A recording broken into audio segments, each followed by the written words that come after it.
Hello guys, good morning. Welcome to my channel Dibong couple story. সকাল সকাল স্নান টান করে একেবারে রেডি হয়ে গেছে। পুরোপুরি রেডি এখনও হয়নি, মোটামুটি স্নান টান করেছি আর সমস্ত কাজ টাজ হয়ে গেছে। তো আজকে আজকে আসিনি, আমরা গতকাল এসেছি। একটা ডিজাইনে, সেটা দুটো ডিজাইন আছে। যেটা ফার্স্ট সেটা বলছি, সেটা হলো যে তনয়ের ভাগ্নের আজকে ভাগনার আজকে বিয়ে। তো ওর বোনের যখন বিয়ে হয়েছিল সেই সময় আমি আসতে পারিনি, তোমরা হয়তো ব্লগ দেখে থাকবে। রেমালের সময় ওর বোনের বিয়ে হয়েছিল, তো ও তখন ও এসেছিলো, আমি তখন আসতে পারিনি। তো সেই জন্য ওদের খুব জোরাজোরি ছিল যে এই ভাগ্নের বিয়েতে আমাকে আসতেই হবে। তো সেই জন্য আমি আজকে কালকে এসেছি, তনয়ের সাথেই এসেছি। তো আমরা এখানে বেশ কয়েকদিন কয়েকটা প্ল্যান নিয়ে এসেছি, কারণ আমি হয়তো আবার কলকাতা ফিরবো মাঝখানে, কারণ আমার অনেকটা কাজ আছে, কয়েকটা কাজ পেন্ডিং রয়েছে। এমনি আমার নিজস্ব কাজ কতগুলি রয়েছে, প্রফেশনালি কাজ রয়েছে। তো মাঝখানে আমাকে যেতে হবে, আবার দুদিনের জন্য হয়তো ব্যাক করতে হবে। তো সেই জন্য আর কি সেই রকম জিনিসপত্র নিয়েই চলে এসেছি, কিন্তু আমি আসা যাওয়া করব। তো যাই হোক, আজকে এবার তনয় তো এখনও রেডি হয়ে চলে গেছে অলরেডি। ওখানে বিয়ে বাড়ি এখান থেকে অনেকটাই দূর, প্রায় 1.5 ঘন্টার রাস্তা বাইকে।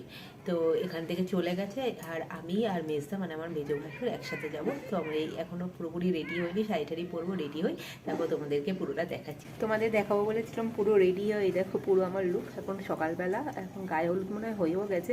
তনয় তো অনেক আগে চলে গেছে, এবার আমরা যাচ্ছি আমি আর মেজদা। তো গিয়ে দেখি কী কী অনুষ্ঠান হচ্ছে না এখনও অবধি। তো যাই হোক, এখন অনেকটা রাস্তা যেতে হবে, প্রায় 1.5 ঘন্টা রাস্তা যেতে হবে, তোমাদের যেরকম বললাম। আর মেজদার টাইম লাগে, একটু রেডি হতে হতে টাইম লেগে গেছে, আমারও টাইম লেগে গেছে। তো যাই হোক, সব কিছু হয়ে গেছে, এখন যাই। তনয় তো অনেকক্ষণ আগে বিয়ে বাড়িতে চলে এসেছে, আমি মেজদার সাথে আসলাম একটু আগে। চুল ফুল একেবারে সব ঘেটে গেছে, আর তনয়ের লুকটা তো তোমরা তখন দেখো নি, দেখিয়ে দাও একবার।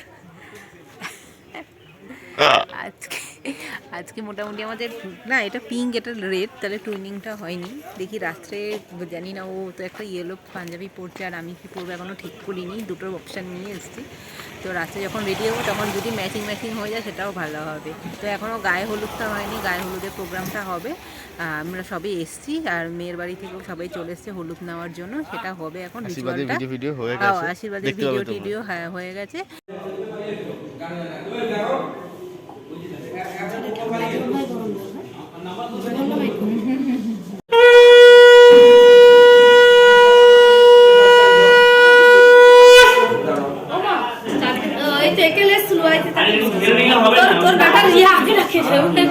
তুই বলবি যে কোন জায়গাটা শর্ট লাগবে, তাহলে সে দাঁড়িয়ে থাকবে, স্টে করবে নাপিত ভাই।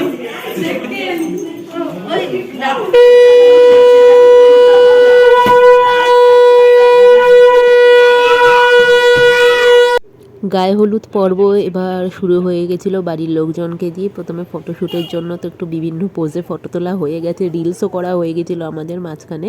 তো তারপরে গায়ে হলুদটা শুরু হয়ে গেল। আর এইখানে দেখো আমরা যে একটা সুন্দর মঞ্চ টাইপের বানিয়েছিল ছোট্ট, আর ব্যাকড্রপটাও খুব সুন্দর ছিল, কিন্তু এখানে লাইটটা কম ছিল বলে ফটোটা তখন ঠিকভাবে তোলা হয়নি। পরে সব কিছু ব্যবস্থা করা হয়েছে, আর যেরকম বললাম আমরা যে ভিডিও টিডিও সব কিছুই করেছি। আর এইখানে দেখো আমরা বাড়ির সবাই মিলে এখানে গায়ে হলুদের জন্য ফটোশ্যুট করছি, সব কিছু করছি, ভিডিও করছি। আর ওর বোন খুব এক্সাইটেড ছিল হলুদ শাড়িতে যিনি রয়েছেন। ওর বিয়েতেই আমি আসতে পারিনি রেমালের সময়, আর এখন ও দাদার বিয়ে। তো খুবই এক্সাইটেড ছিল, যেহেতু দাদার পাত্রর একমাত্র বোন। আর আমরা খুব সুন্দরভাবে সব কিছু করেছি, খুব মজাও হয়েছে। আমি প্রথমবার কোনো তনয়দের দিকে কোনো আত্মীয়র বিয়েতে আসলাম, তো এটা আমার ফার্স্ট টাইম বিয়ের পর।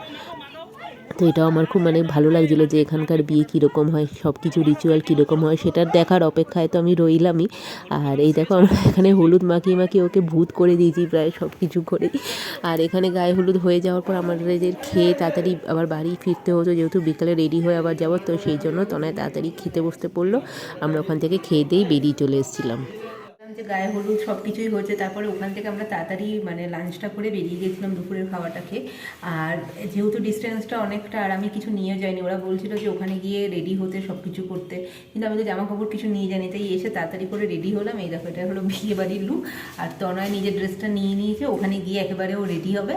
আর আমরা এখন যাচ্ছি, এখন যেতে যেতে অনেকটা হয়ে যাবে। আর তাড়াতাড়ি বিয়ের লগ্ন, 8টায় বিয়েতে বসবে, তার আগেই বসবে আর কি। সেই জন্য ওখান থেকে 5টা 5:30টায় বেরোবে। তো 5:30 যেহেতু বেরোবে, আর এখন প্রায় 3:30 বাজে, তো ওই মোটামুটি তোমার 1.5 ঘন্টা মতো লাগবে যেতে। তো এখন তাই রেডি হয়ে বেরোচ্ছি।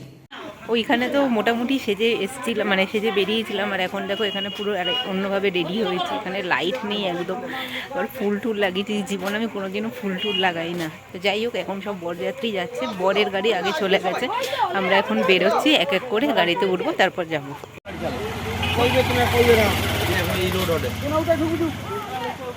ভাগনার বিয়ে এখনো পর্যন্ত রাস্তা খুঁজে পাচ্ছি না, 1.5 ঘন্টা ধরে। এই কোন জায়গায় বিয়ে করছে বুঝতে পারছি না, বাট রাস্তাটা। অবশেষে এতক্ষণ জার্নি করে আমরা মাধবচক থেকে সেলমাবাদে পৌঁছালাম। দুটোই হলো ওদের গ্রামের নাম। মাধবচক হলো ছেলের বাড়ির গ্রামের নাম, আর সেলমাবাদ হলো মেয়ের গ্রামের নাম। তো যাই হোক, আমরা পৌঁছেছিলাম, ওরা অনেক যত্ন সহকারে আমাদের আপ্যায়ন করে ভেতরে ডেকেছিল। আর এখানে রাস্তাটা একটু ছোট, একটু সরু বলে মানে এখান থেকে একটু চলাফেরার সমস্যা হচ্ছে। আর পুরো অ্যারেঞ্জমেন্টটাই ছিল মানে বাড়ির যেরকম গ্রামের বাড়ি, যারা জানো এখানকার বাসিন্দা যারা, তারা জানো যে এখানে রাস্তার ধারে যতটুকু জায়গা থাকে। আর এখানে তো কলকাতার মতো বাড়ি ভাড়া করে বিয়ে হয় না, নিজেদের বাড়িতেই বিয়ে হয়। তো যাই হোক, বাড়ির পাশে যতটুকু জায়গা ছিল সেইখানেই মেয়ের বাবা অনেক যত্ন সহকারে, অনেক সুন্দরভাবে, এইভাবে দেখছো খুব সুন্দরভাবে এখানে সাজিয়েছে সব। পুরো প্যান্ডেলটা এরকমভাবে সাজানো রয়েছে। আর এখানে দেখো ছেলের বসার জায়গা আর মেয়ের বসার জায়গা ওপরে ছিল। ছেলে এখানে আমাদের এসে বসেও গেছে, আর এখানে ছেলের সাথে নিটবরও ছিল। আর এইখানে আমরা ওয়েট করছিলাম, আর মেয়ে উপরে আমরা একবার দেখা করে এসেছিলাম, সেখানে আর ভিডিও করা হয়নি। মেয়ে রেডি হয়ে গেছিলো, আর ওকে খুব সুন্দরও লাগছিলো, মিষ্টি লাগছিলো। আর এই দেখো তোমাদের পুরো ঘুরিয়ে দেখাচ্ছি। এখানে এত লোক, গ্রামের লোক আমাদের প্লাস বরযাত্রী সবাই ছিল। এখানে এইভাবেই সবাই বিয়ে যতক্ষণ না পর্যন্ত শেষ হয়, সবাই বিয়ে মনোযোগ সহকারে দেখে। আর আমরাও সেই জন্য এখানে দেখছিলাম। আর এই দেখো, আমি এত একটু ছোটো ছোটো ভিডিও করেছিলাম, কিন্তু পুরো ভিডিওতে আমাদের মানে পুরো বিয়েতে আমাদের একসাথে কোনো ফটোই তোলা হয়নি, আমি সিঙ্গেল ফটোই তুলেছি। আর এখানে এখন ভাগনাকে নিয়ে যাওয়া হলো ড্রেস চেঞ্জ করার জন্য, মানে পাঞ্জাবি চেঞ্জ করার জন্য। আর এই দেখো পাঞ্জাবি চেঞ্জ করেও চলেও এসছে, বিয়েতে বসেও গেছে। বিয়ের যে রিচুয়ালগুলো হয়, মেয়ের বাবা আর ঠাকুর মশাই মিলে যেই রিচুয়ালগুলো করে, সেই রিচুয়ালগুলোই এখন হচ্ছে। আর এখানে এই আলোটা খুব সুন্দর লাগছিলো, তাই জন্য একটু ছোট্ট করে ভিডিও করলাম তোমাদের জন্য। আর এখন দেখো মেয়ে চলেও এসছে, মেয়ে দুই দাদাকে কাঁধে হাত দিয়ে মানে যেভাবে পিড়িতে আসে সেইভাবেই চলে এসছে। আর এখানে অনেকটা ঘোরানোর ছিল, দেখো পুরো মণ্ডপটা জুড়ে যেহেতু ঘোরানো ছিল, স্বাভাবিকভাবে অনেকটা সেই মানে এমনি সময় তো ছেলেকে দাঁড় করিয়ে ঘোরানো হয়, কিন্তু এটা অনেকটাই, তো ওরা যতটা পেরেছে, মানে যতবার হয় 7 বার ঘোরানোর নিয়ম, 7 বার হয়নি, যাই হোক 3 বার ঘুরিয়ে ওরা তারপরে শুভদৃষ্টি শুরু করেছে। কারণ এখানে ডিস্টেন্স মানে লেনটা অনেক, ঘোরানোর লেনটা, তো সেই জন্য দেখো 3 বার ঘোরানোর পর ওরা মেয়েকে ওখানে একদম যথাস্থানে বসিয়ে দিয়েছে। তারপরে মালা বদল হলো, সুন্দরভাবে সব কিছুই হচ্ছিলো। ওখানে লাইটিংটা এত সুন্দর ছিল, আর এখানে ডেকোরেশনটা এত সুন্দর ছিল, খুবই ভালো লাগছিলো। মালা বদল হওয়া মানে মানে বিয়ের ফার্স্ট পার্টটা শুরু। এখানে চোখে চোখ রেখে শুভদৃষ্টির পর মালা বদলটা শুরু হয়ে গিয়েছিল। আর খুব সুন্দরভাবে এতক্ষণ পর্যন্ত সব নিয়ম নিষ্ঠা সব কিছু মেনেই এখানে বিয়ের সব কিছু কাজ সব মানে ভালোভাবে সম্পন্ন হয়েছে। তারপরে এবার কন্যাদানের মুহূর্ত চলে এসছে, যেটা হলো একটা মেয়ের জীবনে আর মেয়ের বাবার জীবনের একটা খুবই কঠিন সময়। এটা কিছু করার নেই, এটা মানে বিধাতার লেখা একটা নিয়ম, আমাদের যুগ যুগ ধরে চলে আসছে।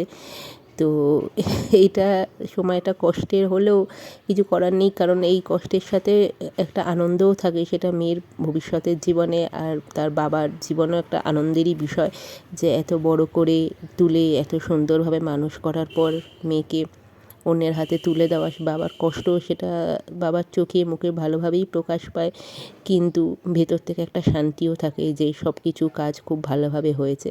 তো আমরা ওখানে বসে থেকে সব মানে বিয়ের সব কিছু রিচুয়াল দেখছিলাম। আর আমার বিয়ের পর মানে বিয়ে দেখে দেখে আমার মুখস্থই হয়ে গেছে যে কোন নিয়মের পর কোন নিয়ম হয়। তাও এখানে মানে তনয়দের গ্রামে বা ওদের এই কালচারে একটু কয়েকটা নিয়ম আলাদা আমাদের কলকাতা থেকে বা আমাদের বাঙালদের থেকে। তো সেই সব নিয়মগুলো আমি দেখছিলাম প্রত্যেকটাই, যে এখানে কয়েকটা নিয়ম আলাদা আলাদা হচ্ছে, যেগুলো আমাদের মানে আমাদের বিয়ের সময় হয়নি। তো যাই হোক, এখানে তো তোমরা দেখে যারা অভিজ্ঞ লোক আছে বুঝতেই পারছো যে কী নিয়মের পর কী নিয়ম হচ্ছে। তা আমরা সব কিছু কটাই মানে ভিডিওতে করেছি। ফটোগ্রাফাররা তো ভিডিও দেবে অনেক দিন পর দেবে সব কিছু হলে, তো আমরা অতটাই ক্যাপচার করি যে আজকে বা কালকে ওরা দেখতে পাবে, যত তাড়াতাড়ি ফটোগ্রাফার দেওয়ার আগে ওরা মানে এই স্পেশাল মোমেন্টগুলো যেগুলো ওরা কাটিয়েছে সেই মোমেন্টটা ওরা দেখতে পাবে। তো সেই জন্যই ভিডিওগুলো করলাম। আর এমনিতেও আমরা তো ব্লগ মানে অন্য কোনো কারণ ছাড়া ডেইলি ব্লগ করি না। তো যাই হোক, ভাগনার বিয়ে সেটা একটু স্পেশাল করে করতেই হতো। তো দেখো এখানে বিয়ের সব নিয়ম নিষ্ঠা সব কিছুই হচ্ছে। এবার মালা বদল হয়ে যাওয়ার পর এবার যজ্ঞ আর খই ফেলার কাজটাও রয়েছে। আর এই গামছা দেওয়ার নিয়মটা আমি ঠিক জানি না এটা কি। এটা আমার হয়েছে বলে, আমার বিয়েতে হয়েছে বলে আমার খুব একটা খেয়াল পড়ছে না। তো যাই হোক, তনয় বলতে পারবে, তনয়কে আমার জিজ্ঞেস করা হয়নি, কারণ আমাদের ফিরতে ফিরতে অনেক রাত হয়ে গিয়েছিলো। আমরা 2টোর সময় ঘরে ঢুকেছি। আর এই দেখো এইখানে খই ফেলার অনুষ্ঠানটা এখন হবে। এটা মেয়ের ক্ষেত্রে একটু কষ্টের, কারণ ও একদম যজ্ঞের সামনে থাকে আর খইয়ের আগু ধোয়াটা পুরো ওর মুখেই আসছিল। তো যাই হোক, খুব ভালোভাবে সব কিছু হ্যান্ডেল করেছে, খুব ভালো মতোই হয়েছে।